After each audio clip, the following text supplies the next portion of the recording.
The Health Ministry announced the death of the 32-year-old nurse on Wednesday. Post-mortem samples from 3 national reference laboratories confirmed the Sudan Ebola virus disease. The patient presented with a 5-day history of high fever, chest pain, and difficulty in breathing. And this started on 20th of this month.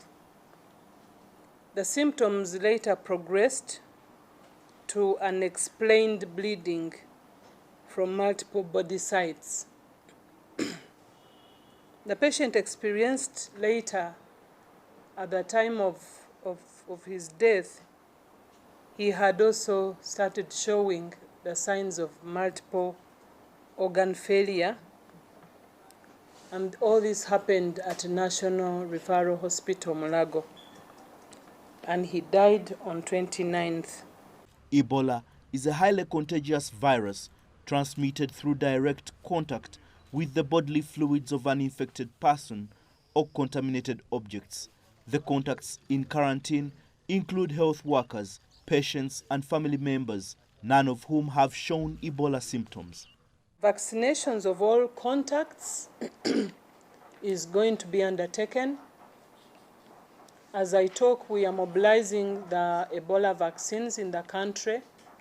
The good thing, we had the vaccines, and we shall begin with the contacts that so far we have listed, but as we work with the UN agency, we're working with WHO to help us secure additional doses. Health workers in hospitals with identified contacts will have priority vaccination. This is the 8th Ebola virus outbreak in Uganda.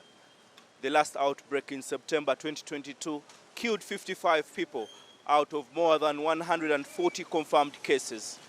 In the absence of the vaccine back then, Uganda relied on swift containment measures, including lockdowns, contact tracing, and public awareness. But it says the current situation is under full control as it works with the UN partners to contain the virus.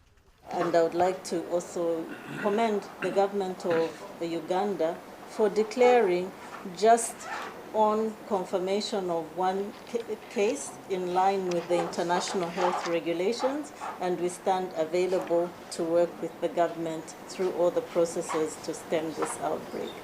The Health Ministry is also planning the burial of the deceased health worker in its efforts to prevent the spread of the Ebola virus. Michael Baleke, CGTN, Kampala.